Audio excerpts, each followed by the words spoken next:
Bom, olá, como prometido hoje, 24 de setembro de 2012, eu vim apresentar a proposta do grupo de estudo Episteme, como já prometido para alguns alunos e amigos, e aí eu aguardo o envio dos e-mails para a gente começar os nossos trabalhos.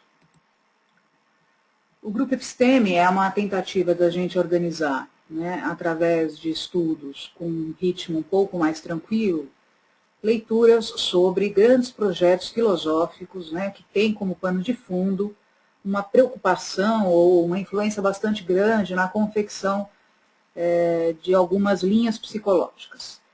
O que me agrada muito e o que tem, nos últimos anos, me mobilizado a leituras e reflexões epistêmicas são as teorias que estão sendo englobadas no que nós vamos chamar, junto com o Luiz Cláudio Figueiredo, de matrizes compreensivas, fenomenológicas e existenciais. Dentro dessas matrizes, quer dizer, desse conjunto de ideias, teorias, crenças, visões, que estão sendo perspassadas pela ciência, pela filosofia, pela moralidade de uma época, pelo seu contexto histórico e social, nós temos, por exemplo, duas grandes visões que poderíamos estar apontando, Uma primeira visão do próprio existencialismo do Sartre, por exemplo, e também da própria fenomenologia existencial do Heidegger. Para chegar nessas duas grandes filosofias, o intuito do grupo é começar a investigar e compreender melhor as bases filosóficas dessas teorias. Então, para chegar até o Sartre e o Heidegger, por exemplo, o convite nesse momento do grupo Episteme é trabalhar com Nietzsche, que foi um sujeito bastante interessante e bastante revolucionário para o seu tempo, porque ele traz, então, um projeto de filosofia que rompe com o paradigma existente, que é o paradigma iluminista, o paradigma do homem do século XVIII e século XIX, do homem racional, do homem autossustentável e desse homem, então, instrumentalizado, que na sua onipotência acharia que controlaria, então, o mundo da ciência e até o próprio mundo da natureza. A tentativa do grupo Episteme é começar, então, com um estudo bastante detalhado da obra do Nietzsche. Obviamente que é uma obra monumental e que não dá para se estudá-la de uma maneira profunda, sem nos ater a algumas leituras e trabalhar com essas leituras num ritmo mais prolongado, diferente de aulas ou de um ritmo diferenciado, que aí é a proposta do grupo de estudo, de estar lendo alguns textos para justamente, então, trabalhar com a obra do Nietzsche, para chegar, então, lá, por exemplo, na obra do próprio Heidegger ou do próprio Sartre. Tá?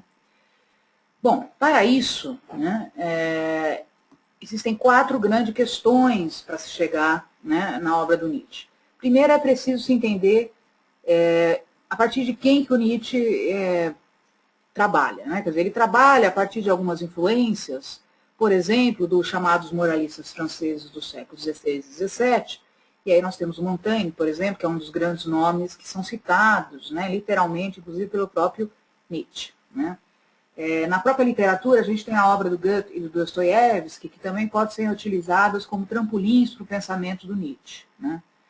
Então, a ideia é que a gente escolha, por exemplo, 3 grandes obras que eu indicaria como uma das 3 grandes obras dessa primeira fase do Nietzsche, que é o Et Homme, que é quase uma biografia crítica, que ele escreve depois de anos sobre a própria obra dele, o livro Aurora, que é um dos primeiros grandes livros do Nietzsche, e o Humano Demasiado Humano. Então, a gente poderia estar lendo alguns aforismos, alguns trechos dessas 3 obras para nos motivar a trabalhar. Imediatamente, eu diferenciei o grupo de estudo em 4 pilares de linhas de pesquisa. Então, a primeira, as pessoas trabalhariam mais com as raízes filosóficas e epistêmicas da filosofia do Nietzsche. Então, trabalharia, por exemplo, com Montaigne, alguns dos moralistas franceses, trazendo, então, contribuições dessas obras. Um outro grupo ficaria com a questão da moralidade na obra nietzschiana, que é fundamental, aí pensando aí além do bem e do mal, genealogia, da moral, que é uma questão da transvaloração dos valores, que é um projeto essencial para a obra nietzschiana. A concepção da terceira linha, então, é para investigar a concepção de homem em Nietzsche, e as suas contribuições para a reformulação, então, do objeto de estudo da psicologia. E, por fim, o método da filosofia nietzschiana, a questão da genealogia, que é uma das coisas que o próprio Foucault, que é um leitor de Nietzsche ávido, né, nos deixa aí como um dos grandes legados. Então, inicialmente, nós começaríamos por essa linha de pesquisa 1 aqui. Nós iríamos fazer um mergulho nas raízes filosóficas e epistêmicas da filosofia do Nietzsche, né? Então, esse é nosso primeiro grande objetivo, começar a, de alguma maneira, mapear essas raízes e trabalhar com leituras que fomentem esse esclarecimento. Aqui segue alguma lista bibliográfica de livros que poderíamos estar usando, além das próprias obras do Nietzsche. Então, tem o livro do professor Giacoia, que é um professor da Unicamp. Nietzsche como psicólogo, eu tenho lido esse livro, gostei muito da maneira como ele coloca, acho que está bem condizente com as nossas propostas de linhas de pesquisa. Temos os ensaios do próprio Montaigne, que seria então o primeiro grande autor filosófico que nós pegaríamos, né? Para falar do Montaigne também poderíamos ler esse livro do Pedro Santi, desculpe, A Crítica do Eu na Modernidade, que também faz uma comparação do Montaigne com Freud, bem interessante, né? Depois nós então partiríamos para as obras do Nietzsche, né, que nos interessariam aí. Seriam aquelas 3 obras iniciais que eu coloco aqui, Et Homo, Aurora e Um Ano Demasiado Humano. Atenção, né, para quem for comprar os livros ou estiver adquirindo essas obras, interessante pensar que essas obras são traduzidas, né? Então procurar uma tradução da Companhia das Letras, por exemplo, da Coleção dos Pensadores, né? Evitar coleções que são vendidas em bancas de jornal, porque são traduções um pouco menos, com cuidado, um pouco menos exercida. A ideia da episteme é esse, é começar então trabalhando com essas ideias. E aí, para a nossa primeira semana, eu sugiro, até para a gente começar a trabalhar com essas raízes, conversarmos sobre essa ideia das matrizes compreensivas, né, que é uma ideia que está no livro do Luiz Cláudio Figueiredo. O livro é esse, Matrizes do Pensamento Psicológico, da editora Vozes, de 91. E também, nesse mesmo livro, outro capítulo, que é Matrizes Fenomenológicas Existencialistas, né, onde nós vamos ter também o próprio Luiz Cláudio nos trazendo as marcas dessas 2 matrizes. A partir disso, então, a gente vai em direção a esses pilares epistêmicos do Nietzsche, né? Começamos talvez com o moralismo francês, podemos falar um pouco também do Dostoiévski, estou lendo o livro da Memórias do Subsolo, que faz uma boa, né, arquitetura literária da obra do Nietzsche. Acho que podemos também fazer essa interpretação, e aí vamos em direção ao anti-humanismo alemão, né, para chegarmos então até o Heidegger, que aí é, né, um grande filósofo também. Tá? Então, para os nossos primeiros encontros, que acontecem às segundas-feiras, nós vamos falar inicialmente dessas matrizes compreensivas e matrizes fenomenológicas, usando Luiz Cláudio como grande aporte inicial. Tá? Vou trazer também para vocês um quadro bastante interessante encontrado no livro do Hunex Milton, que se chama Filósofos e Correntes Filosóficas em Gráficos e Diagramas. Vou ver se eu consigo escanear e colocar também para a gente poder estar usando. E aí depois nós vamos em direção às grandes influências do Nietzsche, né? E eu vou localizando isso, por exemplo, em Um Ano Demasiado Humano, no qual ele cita muitas vezes o próprio Montaigne e os moralistas franceses, né, para que a gente possa, então, desenvolver isso. A ideia é que as pessoas, já existem algumas pessoas vinculadas ao grupo episteme, né, pessoas de diferentes momentos, inclusive do curso de psicologia. A ideia é que nós façamos uma leitura e apresentemos aí no dia do encontro um resumo, dúvidas, questões colocadas a partir disso. Eu também vou estar lendo, vou estar trazendo algumas ideias, e aí a gente vai construindo.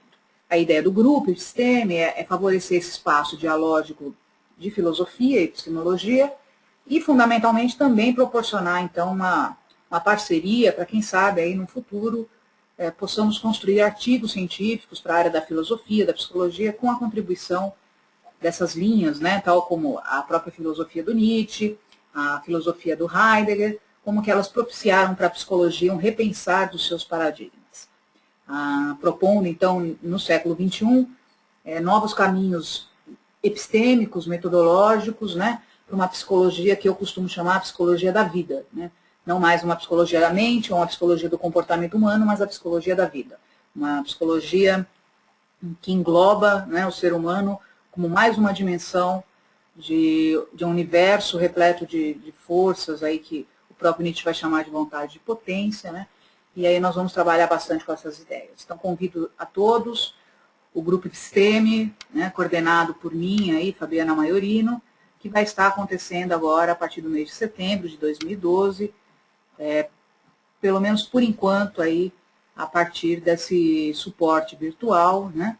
E a ideia é que a gente possa, então, nas segundas-feiras, num primeiro momento às segundas-feiras, nos encontrarmos no fim do dia, aqui para podermos conversar, trocar, né, ideias, e-mails, textos, para fazer aí, construir uma boa compreensão, né, de uma psicologia renovada, superadora de paradigmas anteriores.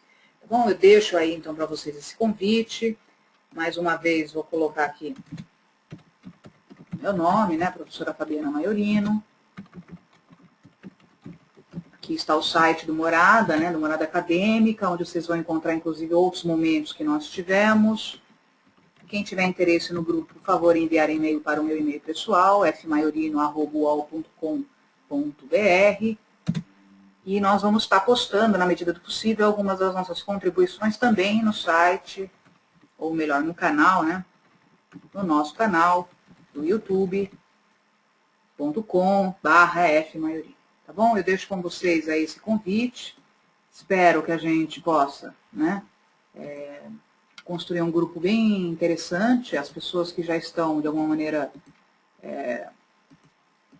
nesse grupo, fazendo parte desse grupo, né, vão estar recebendo esse vídeo para poder também estar colaborando conosco, e o grupo, então, está sendo aberto aí a outras pessoas aí, tá bom? Obrigada e um bom dia.